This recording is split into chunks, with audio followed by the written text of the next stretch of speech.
Okay. Hi, everybody. Welcome to another episode of Graph Builders Office Hours. My name is Marcus Rain. I work for Edge and Node. I do developer relations. And today we've got Caps and Javery from Flaunch.gg.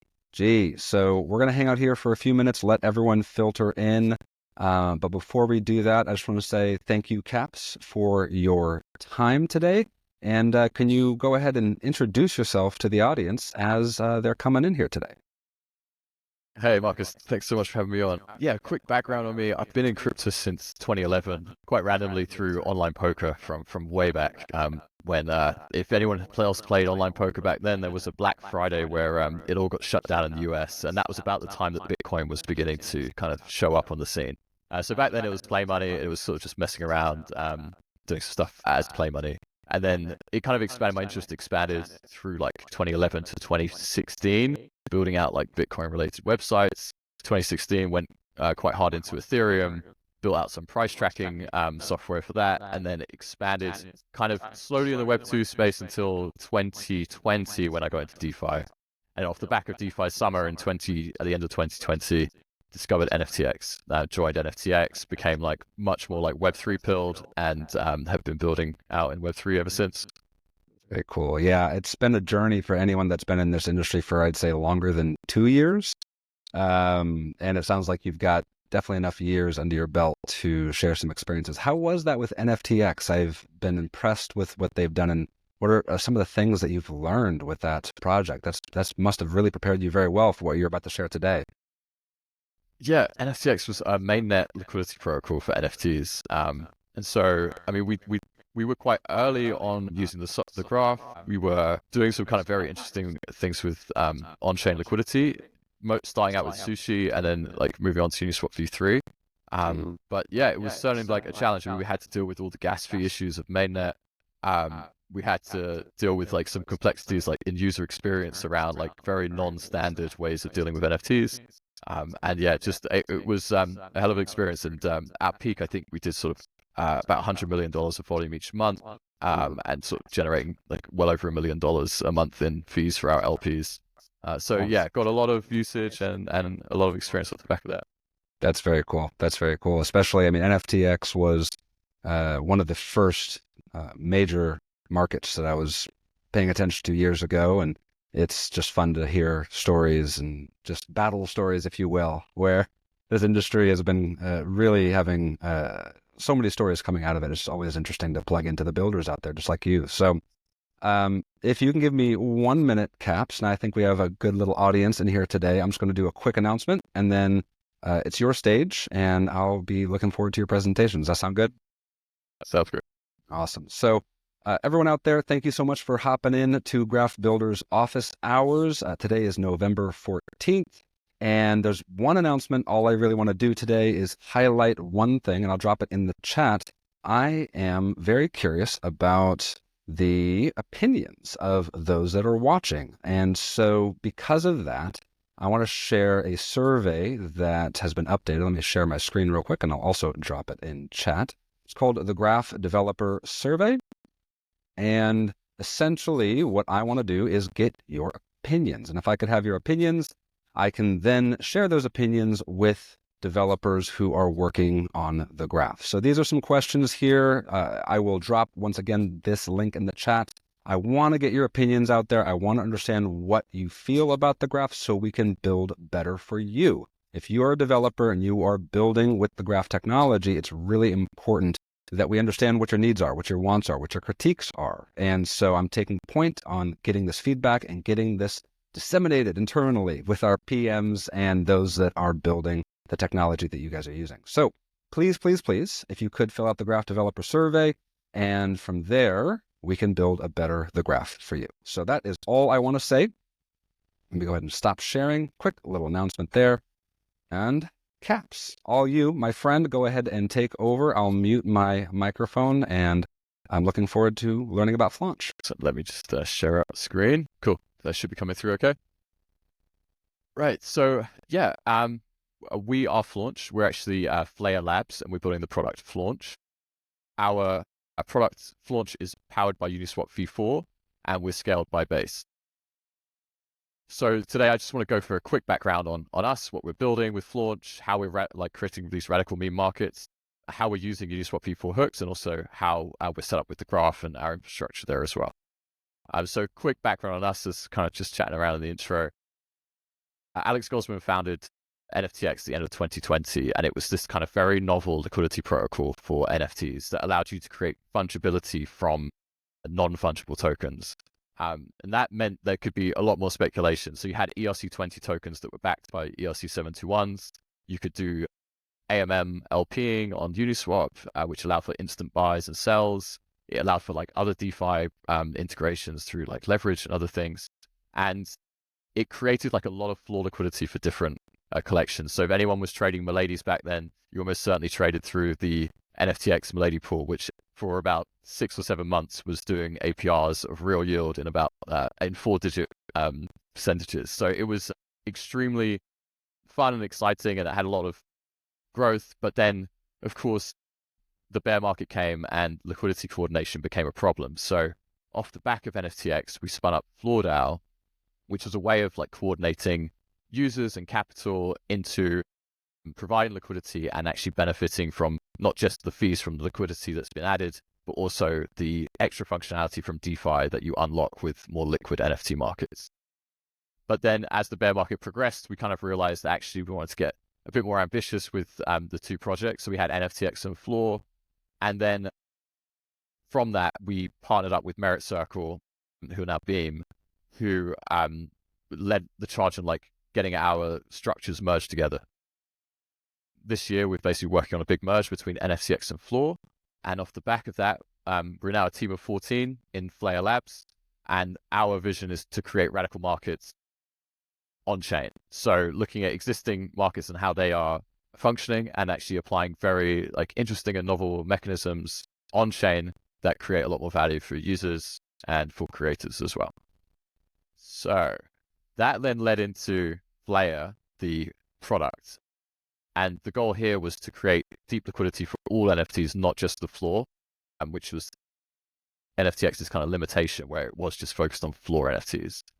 We did some cool stuff here. So we had like Harbinger fees. We had, which allowed for people pricing assets in non-floor levels. And we allowed for like reservations. So you could reserve assets and NFTs within the marketplace and pay an interest fee on that.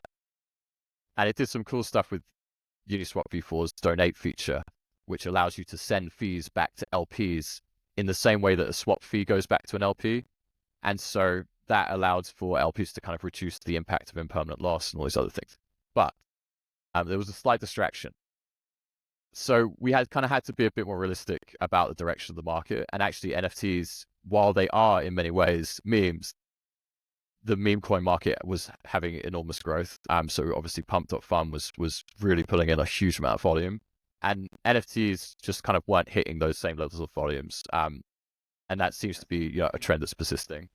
Real quick, Caps, I got a question in chat. Flare Labs, do you have a link for that I could send out in chat? They're trying to check it out. There's Flare.io. It's probably the best place. There's a white paper in there that focuses on the Flare product. Got it. As well.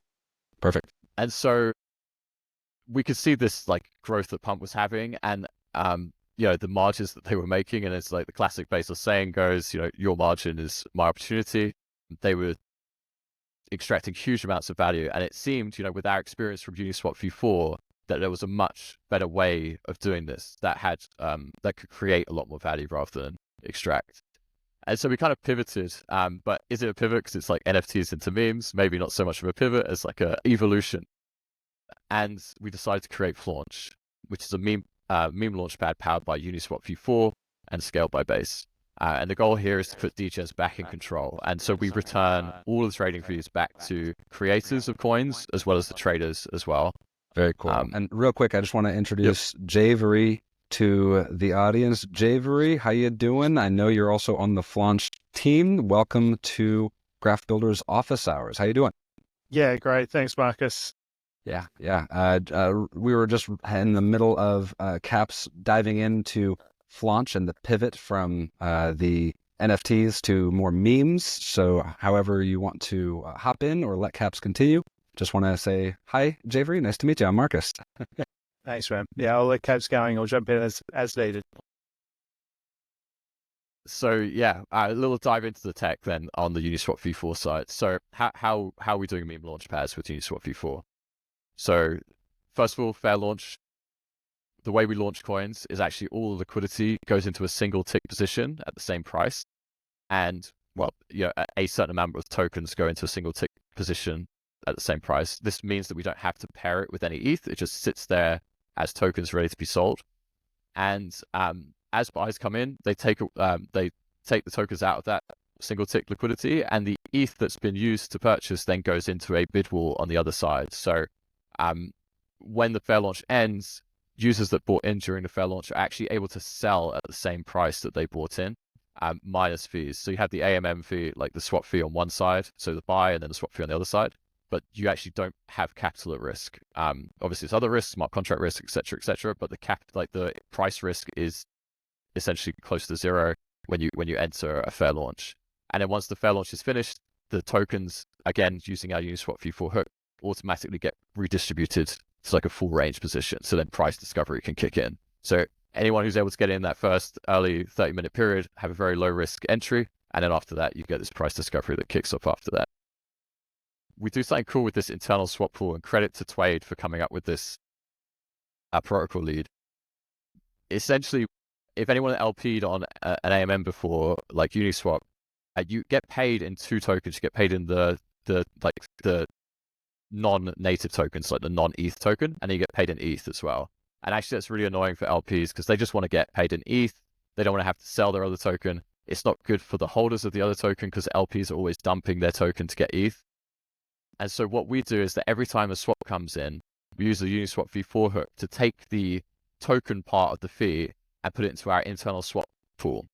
And what that means is that next time someone wants to buy a token, rather than buying it from Uniswap's liquidity, it buys it from our hook, which they then takes the ETH that they spent buying the token, so they get a better execution price because it's just essentially an OTC trade. And then the ETH that was used goes to the LP. So the LP never has to see the token side of their rewards. They only ever see the ETH, and they don't have to do anything further. That's just all handled in the before and after swap hooks. Then we have the revenue share side of things. So when you create a coin on Flaunch, you actually choose, right? So of the 100% of the trading fees that go back to the kind of Flaunch ecosystem, how much do I want to take as the dev, as the creator? I could take as much as 80%, or I could take nothing and leave everything to the community.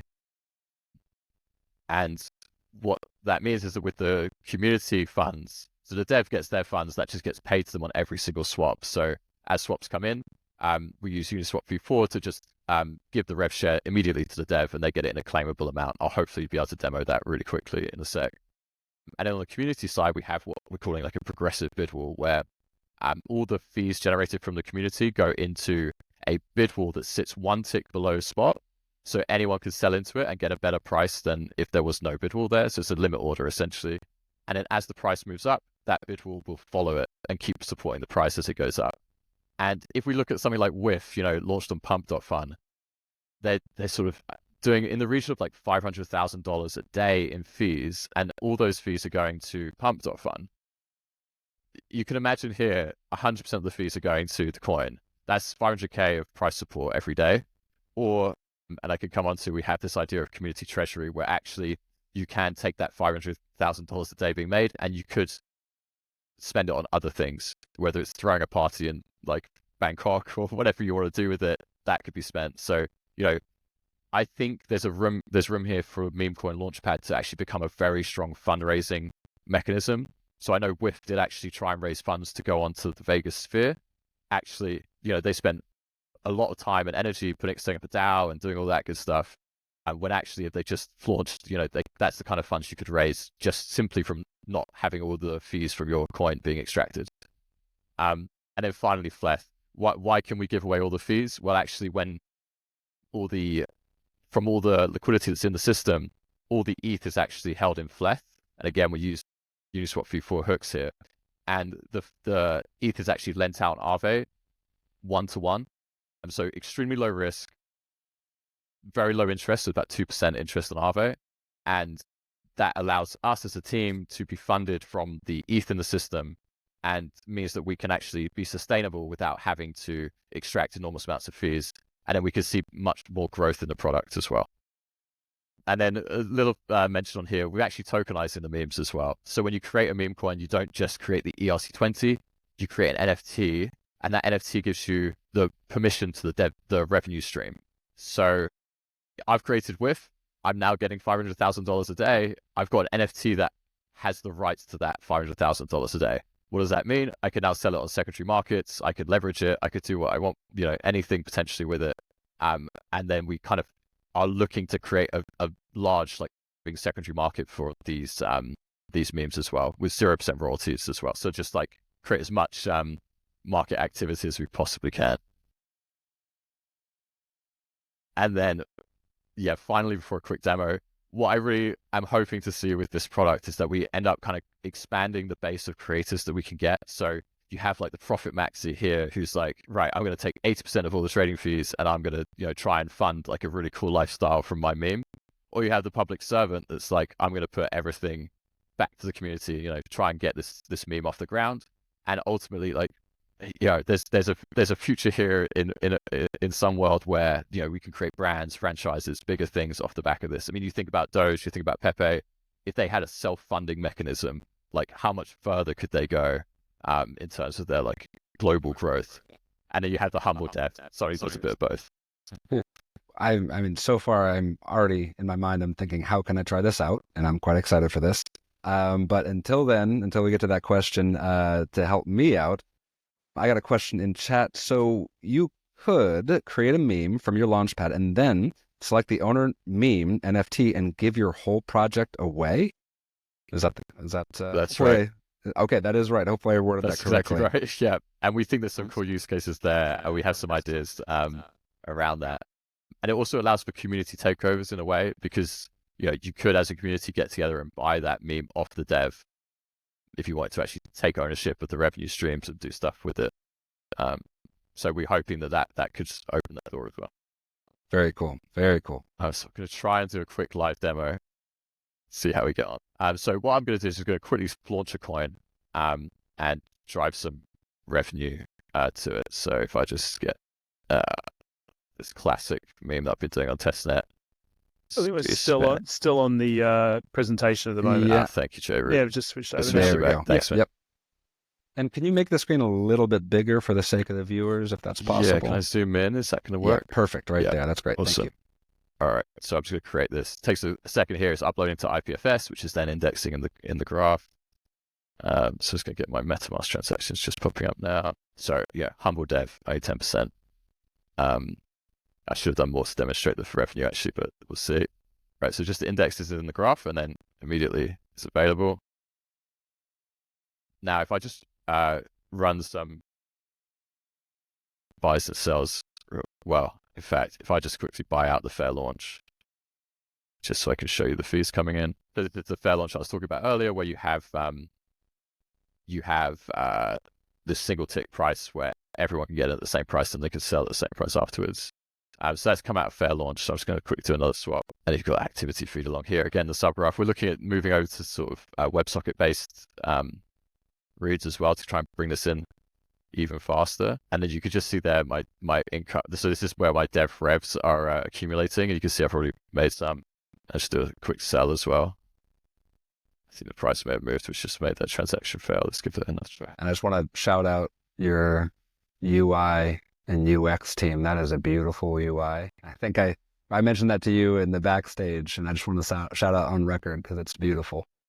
Thank you so much. Yeah, it's got this refresh coming as well, which I think can't get enough of the UI.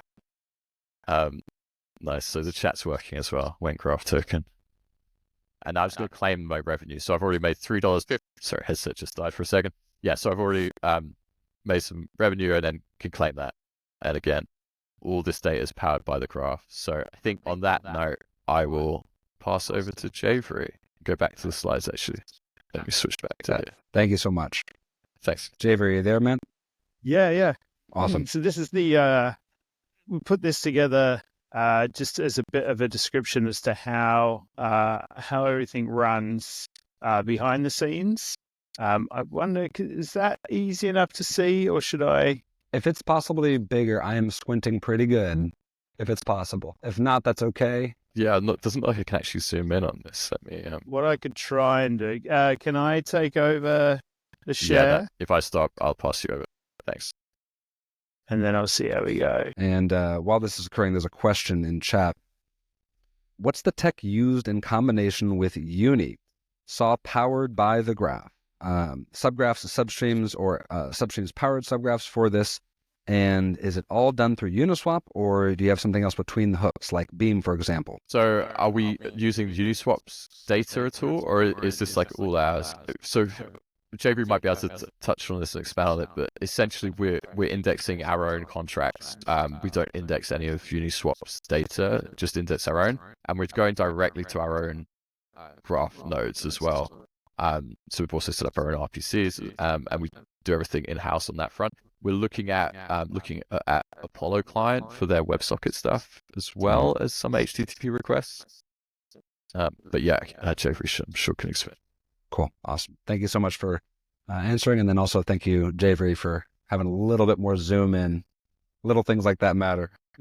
Yeah. Can we see that a little bit better? That is a little bit better. Yeah. All right. Nice one. Have we got these bits? I lost one of my, actually, just double check that I lost one of my tabs in it. But what we've got here, we've got Flaunch. I've lost the actual Flaunch website from this thing here, but imagine Flaunch is sitting in here where it says requests. So the way we looked at how we arranged the subgraph is at first the UIs. This sort of goes back to what we did with sort of like Floor and NFTX as well, is we'll power the UI, but we want other people to also query the data and do things with the data that they want to as well. So a lot of the time the data stays in the kind of the rawest format that we need it to be from a subgraph point of view. So if someone else wants to do other bits and pieces, they can get at the data that they would need to be able to create whatever they want. Whereas sometimes the UI requires a bit of nuance. So for instance, like a portfolio page requires us to find all the tokens that a particular user holds. And if we want to show the value of that as well, we need to do the calculation as to like what value is that token in ETH at the moment, and then what is current price in USD. So there could be a number of calculations that needs to happen as part of the UI that we don't want to capture within the graph itself, or we can't within the graph at that point of time.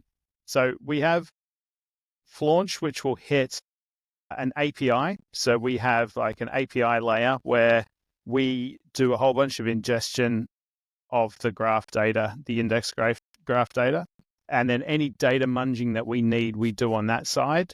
So we've got a couple of servers that sit behind that. So a whole bunch of requests hit those API servers. They check to see if there's anything up to date in Redis to be able to serve those requests. And if not, they then hit this load balancer, which we have for our graph. Then behind the graph load balancer, we also do a bunch of requests directly to that load balancer as well. So if we don't need to manipulate the data, there's no need to put an extra step in between. So things like when Caps launched that coin before, there was a little timer saying like waiting for coin to launch. For that, we're just polling against the subgraph until that comes through. And as soon as that comes through, then we can move them through to request the API if they need to. So on the load balancer side, we've got a couple of Nginx servers that sit behind that.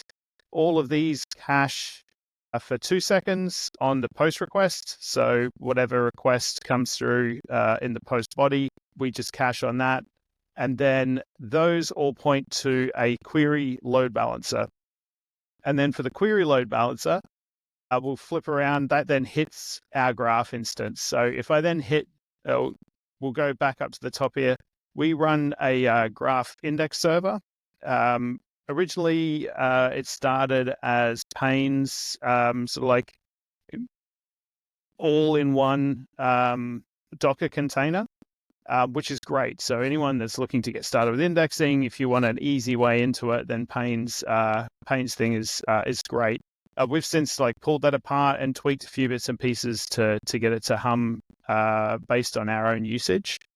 But for that, we have a main Postgres DB, which we write to, but then we also run 3 different replicas off the back of that.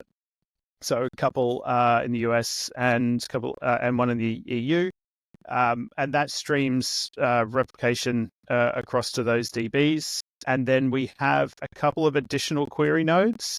So we've got 3 listed here, but there's actually a few more than that now. So they're query nodes that run on their own servers themselves, and they just serve queries. That's the only job they have. And we also have another query node, which is attached to the Graph Indexer server in Select Pane's suite, which serves queries directly to like the decentralized graph, so contributing to the overall ecosystem. And then for each of those query nodes, they all sit behind a query node load balancer, and those Nginx servers hit those directly, get the data back, and then serve it back through their load balancer here onto the site, or back through the API.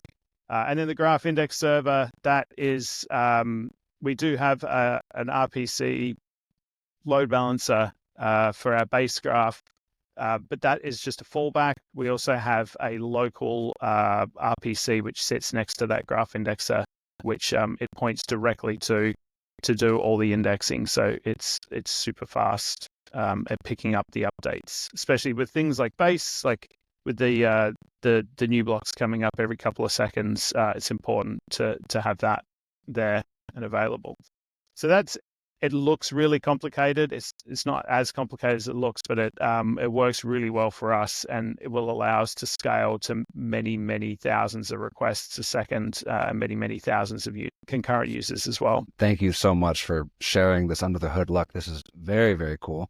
I know you guys did a beta that was just closed off, and were you able to test essentially this in a way that you feel like it would be ready to scale? And let's say I don't know the dates, I don't know the month, I don't know the what's coming up down the calendar for you, but this seems like you're ready for production, this next push for you guys. Is that, am I mistaken in assuming that? Yeah, definitely. Like we had a little trial out and a small panic, I think it'd say, where the few people hit the site, and the way that caching had been set up, and the way that the replicas had set up, it wasn't optimized. And so we were getting, like, it felt sluggish. It wasn't horrific, but you could feel it, like you were waiting for pages to load. So we changed to this approach, and we just added a few more bits and pieces. And we've hit it with, so we got to 2,000 concurrent. So this isn't proper users, but we're able to run a set of scripts across like Puppeteer, like having pretend wallets, having users click through, launching coins. So we set up a whole bunch of steps around that, and yeah, it got between like 1,500 and 2,000 concurrent users across a whole bunch of different server instances, and you didn't notice anything at all. Awesome.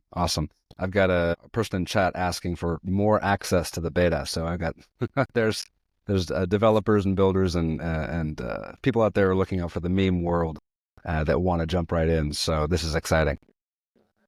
We'd love to. We're actually just being notified as of like last week that Uniswap v4 unfortunately is delayed slightly longer than expected. So we closed it down. We're adding some more features, and then we should be able to also open it up next month again as we go into launch. Very cool. Thank you for allowing us under the hood. This is very cool. I was going to say one thing. It's been fun trying to figure out how far we can push things on the graph. And Mac's been a big help with that. So to the point where I've been throwing things like, we were looking at profit and loss calculations. So taking all the buys and all the sells from a particular, so if a user's connected, take that user address, take that token address, find out how many buys and sells that token had, which transfers. So $0 buys, if I just say transferred 1 million tokens to Caps because he's great, and how to show that as a cumulative earnings, and then how much cost per token it was to average it out, and then for a sell, how much profit did you make against that sell based on your previous cost basis, and then how that moves to the next sell and the next sell, and then what your unrealized profit is. So there's a whole bunch of calculations and stuff going on, which took me a while to do from a front end point of view with the data that's there. But he's been able to look at that and just go, we can have that as a number and an ongoing calculation in the graph as well. Yeah, and I'm just very impressed with, number one, Mac. Shout out to Mac out there, who hopefully is watching. For all the teams and individuals that have worked with him, this guy is quite prolific. So, and within the calculations within the subgraph, you're doing that. You're doing that in the mappings. Are you doing the time series aggregations? What's your strategies for doing these within the subgraph? So I think that's Camps, you probably had to jump in. Mac's definitely the person to ask for that. Yeah, can I defer to Mac as well? I mean, he's been fantastic on the, to echo your comments there, Marcus, he has been absolutely brilliant on like all of our subgraph support and help, and extremely generous with his time and just very, very helpful. So yeah, thank you, Mac.